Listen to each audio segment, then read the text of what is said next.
everyone, welcome to our channel, Life with the Bryants. If you have clicked on this video, I'm sure you want to know what it was like to travel to Jamaica during a pandemic. So stay tuned. As you can see from this preview, the trip was pretty good.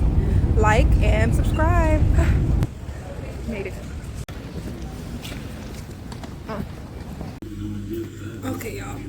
So this is my third time making this video. And hopefully it's my last because I'm over it. Okay, so our flight, we just got to the hotel maybe 30-40 minutes ago, and I just wanted to do this quick video to tell you how the process is coming into Jamaica during the pandemic. So first of all, the Jamaica Tourist Board kind of lays out every single thing that is required of you before you have to enter the country. If you go to visitjamaica.com, I think that's the website at least, they have everything laid out. The very first thing you need to do is have a COVID test, a maximum of 10 days before your flight. But you have to make sure that the COVID test is a PCR test, which means no rapid tests, right? Specifically, when you go to get your testing done, make sure that you ask for a PCR test. And I'm emphasizing this because this is our second international trip during the pandemic. The first time around, we didn't know that and ended up in just an annoying situation. So make sure you get a COVID test, make sure it's PCR. We took our tests exactly 7 days before our flight. We got it back in 2 days, which was perfect. So be aware of the turnaround time in your stay to make sure that you can line it up within that 10-day window. The second thing is you have to get a travel authorization form. So if you go back to that visitjamaica.com website, there's a link that says get travel authorization form. Now here's the thing.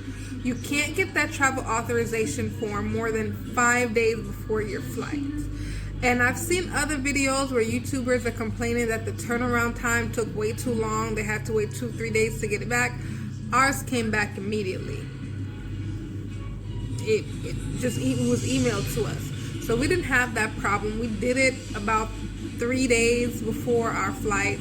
We did it the same day we got our COVID test results back. And we got them back right away.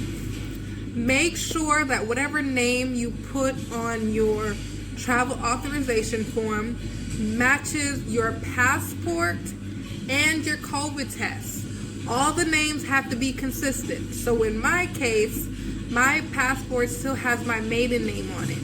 So I had to make sure that my COVID test and my travel authorization form all had my maiden name. Okay. The next thing is be prepared that things are going to be a little different when you come into the country. We are in the middle of a pandemic, so it's not going to be easy peasy and as smooth as things were before. So when you get to the airport, specifically we flew Delta, and this is our second time flying Delta, so we were kind of used to the routine a little bit. And I'm pretty sure it's the same for JetBlue and some of the other airlines. You can't check in ahead of time. Make sure you get to the airport about 2 hours before your flight. 2 hours should be good. If you're a type A personality, maybe 3 hours before your flight. But 2 hours was good. You can't check in ahead of time. You have to check in at the check-in counter. And they are checking to make sure you have a copy of that PCR test. I personally recommend printing it out because your phone trying to upload stuff sometimes when you're in the airport could be hard. So they're trying to make sure you have a copy of that PCR test. I'm going to keep emphasizing that. PCR test. That travel authorization form and your passport, of course. Once you get through that, you get to the terminal, you get to the gate, it should be the same routine. However, this time when we were traveling to Jamaica versus before when we were traveling to St. Lucia, and I think I'm going to make a video comparing St. Lucia to Jamaica, but this time at the gate, they were checking the PCR test and travel authorization form again. What I didn't like though was that it was kind of all over the place. There was a line for boarding and then a line for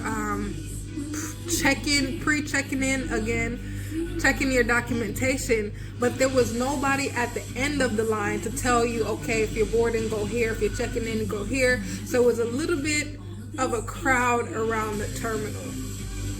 Around the gate, trying to figure out what we're supposed to be doing. And our flight was packed. Like, they're still leaving the middle seat open, but if you try to book a flight through Delta right now, I can guarantee you they probably have one flight going out to a specific country all day. So it's clear that they're intentionally limiting the amount of flights that's going out in order to save money, and now that's causing the plane to be packed. Like, it was packed. So it was a lot of people around the gate.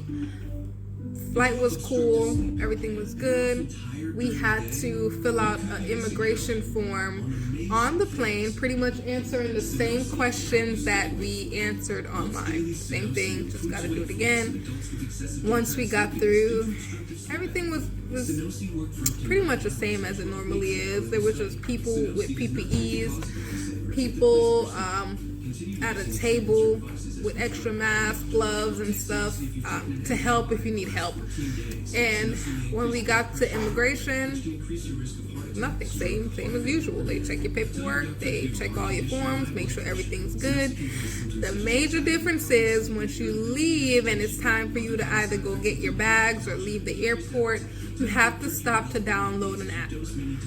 The app didn't work for us. It wouldn't download, couldn't connect to the internet to do it.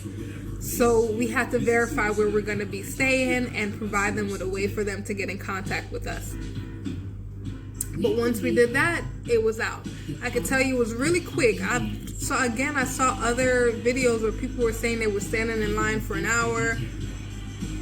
We were there for maybe 10-15 minutes, and even people that were downloading the app, as long as they could connect to the Wi-Fi, once they connected, they were good, and they downloaded and they went on about their day. It wasn't long. I will say the people that work there clearly know what they're doing and what's going on, and but the instructions wasn't given to us very clearly. It was just like we didn't know what was going on. We were just kind of like fish out of water waiting for somebody to tell us what to do. Other than that, it was fine. I think I'm going to do another video comparing St. Lucia to Jamaica and talk about the differences. But our next video is going to be about the process to leave the country, because now the Biden administration is requiring a test to get back into America. So we have to figure out how to get a COVID test here and then leave. Baby, what did they say at the front desk about us getting a COVID test? So they're gonna start testing about 5 o'clock tomorrow, and we should have the results by the end of the night. So it should be easy peasy. So we'll see. That'll be the next video. Bye.